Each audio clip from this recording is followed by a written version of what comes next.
Hi, and welcome to this preview episode of Our WWII Dad.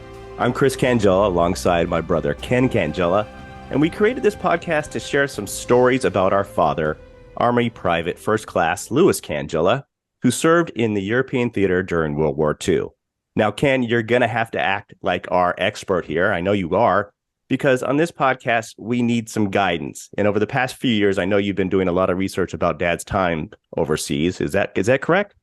Yeah, so I have really kind of immersed myself in it as I've gotten older. I very much wanted to understand what he went through, and he passed in 1997, and at that time I was only in my 30s.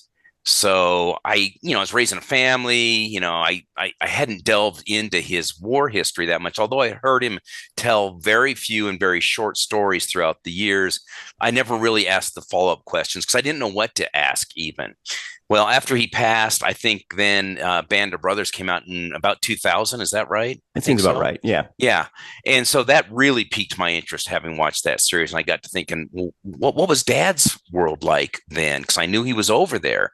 And so I started digging into it, and I went through his belongings that he had brought back from the war and just little notes and pieces that he had left behind. So I started to piece it together, and it just opened up a whole new world for me. And over the years, I've just dug deeper and deeper into it. Yeah, you almost became a detective in all those things that you were discovering and showing us all. And we'll get into that a great deal. This limited series podcast that we're putting together is really, like we said, trying to share, who Dad was and what he was doing during the war, and what we can learn about his life during that time, right? Right, exactly. So, social media was a big help in doing some of that research. But, really what we wanted to do was understand, him as an 18-year-old, enlisting in 1943, and then just kind of review his life from 1943 through the war, coming home from the war, what he did after the war, and then, meeting our mother and starting a family. So a span of about 9 or 10 years. Yeah, that's what's remarkable to me is that, this all happened within a 10-year, frame. For us, we're 10 years apart. I know I look a little gray and and things aren't, my hairline's going away. But, you and I are 10 years apart. You're a little older at 10 years. But, it was an incredible 10 years that Dad spent before, from enlisting to getting married and starting his family. Yeah. Now, it's kind of interesting in a way that, Dad seems to be part of a real world Saving Private Ryan, right? Yes, in some ways, exactly. In that movie, there were 4 brothers that had all gone off to war. And of course, 3 out of the 4 brothers had died, and there was just the one brother left. So within that framework, in Dad's family, there were 5 boys in the family. He had 4 brothers plus himself, so 5 boys, and he was the youngest boy. And so when he enlisted in 1943, all of his other brothers were already in the military in various branches of the service. So all 5 of them were serving overseas at the same time. I think 2 were in the Pacific, and the other 3 were in the European theater, and in different branches. And there's some interesting stories we'll tell as we go through the podcast about them and their crossroads within that time frame. And then, what was interesting is you've probably seen in some of the movies and things where families, if they had a soldier in the service overseas, they would have a banner in the front window, and it would have 5 blue stars. And then if they lost one of those boys, they would turn that star to gold. So in Dad's family, there's 5 blue stars for the 5 brothers. And then in Saving Private Ryan, I think even in the movie, they show that she's got a banner in the window with 4 blue stars on it. And unfortunately, 3 of those turned gold for her. Right. Just a little background. I'm in Chicago. You're in Colorado. Right. And they have the Gold Star Memorial here, and that is for fallen police officers. So it's the same kind of thing. I think they took that away from the guys that served during the war. So let's transfer back a little bit to our family. Of course, mom and dad got married, and back in those days, shortly after getting married, they decided to start a family. So like we talked about, Ken and I are brothers, and of course we have 4 sisters and 2 other brothers. So kind of like Dad's family, we have a big family as well. And just like you were talking about, I'm the baby. like dad was a baby of his family. Right. Yep. So, with you three older brothers, I feel I would be like dad. If you guys are already over there, Yeah. I gotta go. I gotta, You, I can't just sit here and watch them fight without me being part of it, yeah. right? Yeah. You know, I'm sure he was chomping at the bit to go because he turned 18 in October of 1943, and by November 15th he was in the army. So yeah, he got right after it. And he'd had a brother that was already in for like 5 years before he even was old enough to get in. So yeah, I'm sure that's the feeling he had. And his brothers, probably like us, were hard on him yeah, and like get over here. teased him and beat up on him all those younger years. And so I'm sure he wanted to prove himself to them that he could hang with the best. Right. And you alluded to earlier, we lost dad in 97. And you said you were in your 30s. In 97, I was in my late 20s. We've already done the math with us being 10 years apart, but Yeah. It seems like you had an opportunity to spend more time with dad than I really did, as an adult man where you can really connect on a different level. Yeah. Do you have some memories of that, that you can share before we get deeper into the main podcast? Yeah, Dad was always pretty quiet. And I don't know if he was a quiet young man because I've seen some pictures of him having a good time, after the war. And even during the war, there's some pictures where the war was wrapping up and you could tell he was more relaxed. He looked like he enjoyed a good time. But raising a family of 8 kids and him working, all the time, including every other Saturday, he was very pressed for time. And so we didn't get a lot of one-on-one time. But as I got older and had kids, I think we could relate more and more, like I can with my own son now, who's got his first child. And you can kind of see how that transition works.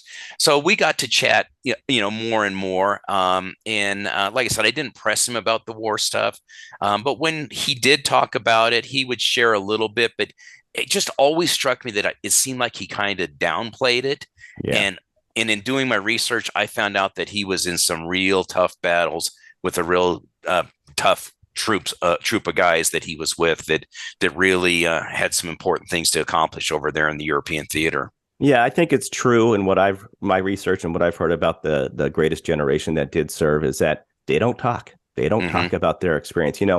Vietnam veterans, they had to talk about it because no one else was, right? So they had to really get that out, and we know a lot more about their endeavors. But yeah, I'll tell you what, you were talking about how we growing up and learning these stories. The story that I remember of dad, and this is a misnomer, I thought he was always safe because he said that his job was driving around his commanding officer in the Jeep. Right. I'm like, well, then you're great. You're in the back, these infantrymen in the front, until someone said, yeah, no, the snipers want to take out the commanding officer.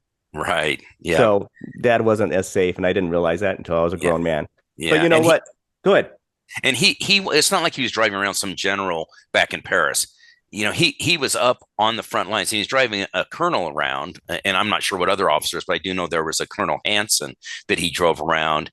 And they even had a thing called Task Force Hansen, which was the attack group. So, I know he was in the thick of it, and he was in C Company of the 99th Infantry Battalion, which is the proper way to say it is 99th Infantry Battalion separate, because they weren't assigned to any specific Army group. They were kind of a separate unit. And I'll delve into that a little bit more in our future episodes to talk about how they were formed and the Colorado connection on that too, which is kind of ironic.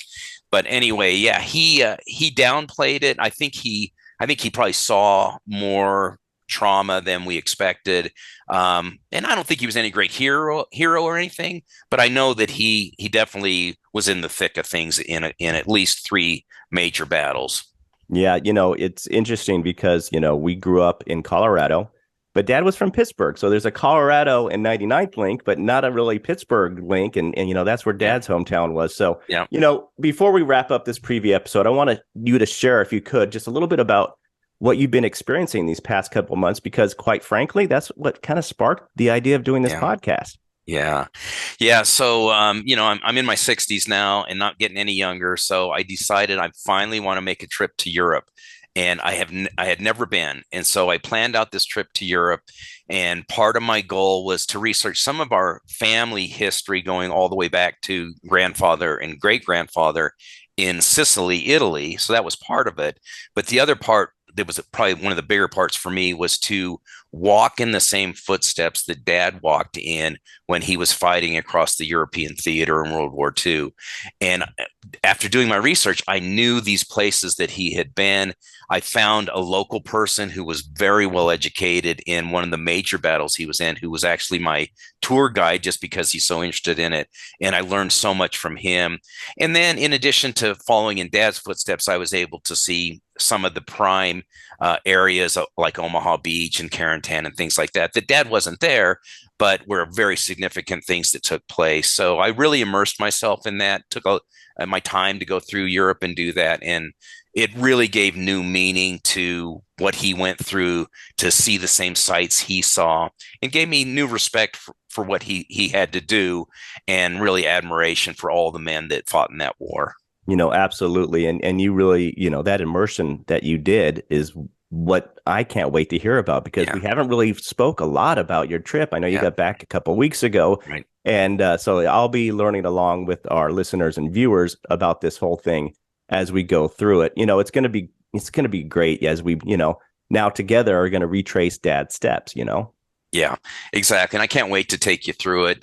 It was an experience that I feel like has changed me as to who I am and my relationship with my dad. I regret that when I was younger, I didn't ask him more questions. And so this is a way that I can try to fill in some of those blanks. And God willing, there'll be a day when I can see him again and we can sit down and talk about it. Yeah, that would be the best outcome of this whole thing, right? So, Ken, I can't thank you enough for kind of doing this with me. It's going to be a fun experience. We'd pick up the phone and talk about this stuff anyway. We'd throw texts at each other about this stuff. So I'm just glad that we're going to record it, have it for, future generations to watch, and just really get into the deep part of it. So thank you so much. Yeah, I'm really excited to share it with you.